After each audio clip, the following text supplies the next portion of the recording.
All right, Blues, City take on Palace this weekend, and City look to make it 5 wins out of 5 at Crystal Palace, where we got absolutely annihilated during that patch of awful form last season. I'm joined by Jim Daly from PalaceFanTV. Hello, Jim. Hello, mate. How you doing? I'm very well, thank you. Very well. It's Pardew versus Pellegrini, best pals, obviously. How's your season been so far? You've started off like a train. It's absolutely crazy, and none of us expected to start the season so well. Certainly not to go to Chelsea and get a result. We had 2 games at the start of the season between Villa and Norwich, and we were like, we've got to win those, because then we had Chelsea, you guys, and Spurs coming up. So we were like, we got to win them. We won them, and we were like, that's great. And then for some reason we went to Chelsea and got a result. So it's been very unexpected, and there's no Palace fans that are getting carried away. You know, no one's thinking, oh, well, we're going to finish top 4 now, or, you know, challenge for the top spot. Although, to be fair, the other day I did get a little bit carried away and put a couple of quid on Palace being top by the start of October, something like 40-1. So that money is obviously down the drain. But it's been great. And the last couple of seasons we've had tough starts, and we've spent a while recovering, and then done very well to recover. So it's nice to have a good start to the season. Yeah, obviously you're at home. Our form's been spectacular, but your home form's not quite as good as your away form, is it? Is there any reason for that? I don't know. Last season they tried to work out why that was the case, and it's not.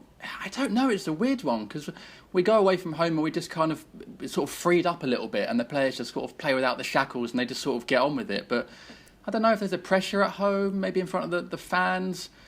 I really don't know, but I think that's one of the things that Pardew was going to try and address this season. And we've already had one home victory. We had one defeat, and that was against Arsenal. So, you know, a game you're not really expected to get anything from. But certainly that is something I think they're going to address. But there is something about the Palace team that does go away from home and just kind of, I don't know, plays a bit more free. But certainly if we're going to kick on from, you know, a top 10 finish last season, then the home form has to be addressed somehow. You made one of the shock signings of summer. Johan Cabaye came into Palace. There's reports that he might be out on Saturday. Is that a big concern? It's well, it's not really a massive concern, because we do have about 400 midfielders currently in the squad. So someone will replace him. But he is playing really well, and he's just absolute class. And we've not really had anyone like that down at Cellar since Lombardo, which was, you know, back in the mid-90s. Cabaye's obviously got better hair than Lombardo, so he has that on him as well. More. A lot more.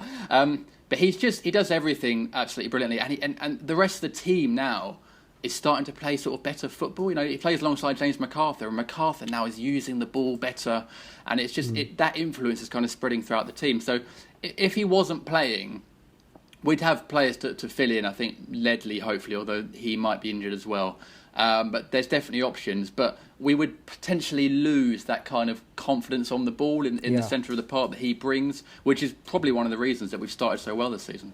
A bonus for you though, Bakary Sagna went off at half-time for France. It's currently Wednesday night and we still don't know if he's fit. There's no news. Hopefully no news is good news, but you must be pretty excited at the fact that we might have no right fullback. Yeah, and obviously that, you know, that we got our wingers, Balassi and Zaha and Sacco, the new lad. So that, I mean, that really is at the moment one of our strong points, and particularly Sacco as well, who's come from Wolves on a free. Everyone expected him to be a squad player, and he got the chance to play a couple of weeks ago against Villa and was brilliant. Was amazing against Chelsea last week, so he might even, you know, be starting ahead of Balassi or Zaha potentially. So, yeah, I mean, it is exciting. And I don't really know who will replace Sagna and who will play for you instead. But I mean, you're talking about Man City, who have got, you know, massive riches and a big squad. So I'm sure there's someone that will be all right that will fill in. I think that Otamendi seems to be all right, doesn't he? And he might fill in. He might make his debut, and it's not a great time to be making your debut. Palace away, I'll tell you that much. But have you been impressed by City? I mean, we're shocked. Obviously, we're not shocked because we expect a good start, but our start's been pretty phenomenal as well. How impressed have you been by us lot? Yeah, I mean, you've won 4, you've scored 10 and let in none, I think. Yeah. So, I mean, it's pretty much the perfect start to the season. Yeah. And you know, a lot of pundits are already saying that City are probably going to win the title. It's very early to be saying that. Quick change of heart as well, isn't it? We weren't going to finish top 4 last week, so. Well, I mean, that's the Premier League, isn't it? Every week people change their minds. So, I do think you've been really good. You've made some good signings this summer, even though you spent however much it was on Raheem Sterling. Yeah. He's a very, very good player. And if he plays to his potential, he's going to be fantastic for you guys. So I think, coupled with the fact that some of the other teams haven't started so strongly as well, it is looking good for you guys. You've got a good squad. But then, this is Palace. They seem to raise their games against the big team. Did it against you guys last season. So there is.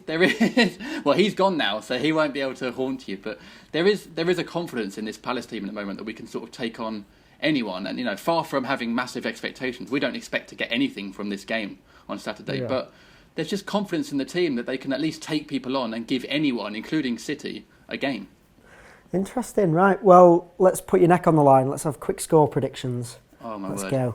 Well, I'm convinced that Yaya Toure will score because he always seems to score against Palace. And he is...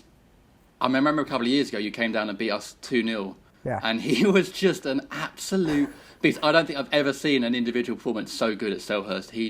He could have played us on his own and he'd have still beaten us. So I reckon he'll score. But I fancy Palace to score. We're good going forward at the moment. We let in goals, but we're sort of playing higher risk football, as Pardew puts it, going forward. So I think we'll score. I think you might get 1 or 2. So 2-1 City, maybe. Ooh. Right, well, I'll join you on that. I'm going to be very conservative. I'll take 2-1 now. Although, ideally, we'll score and not concede again, because let's keep up that perfect record. Well, we could. I think we've got a good chance of being the first team to score against you this season. Well, there's a bonus in itself. But cheers for joining us, Jim. Thanks, mate. Pleasure, as always. I want to know your score predictions. Let us know in the comments below. Score predictions for Palace, and I need to know your predicted 11s. If Sanya's out and if Zabaleta's out, who plays at right back? Do we bring Pablo Maffeo straight into the first team, or does Otamendi get his debut? Let us know in the comments below. Like the video and subscribe if you're not already. I think we won 2-1. 2-1. Come on, 3-0. 3-0, we won 3-0.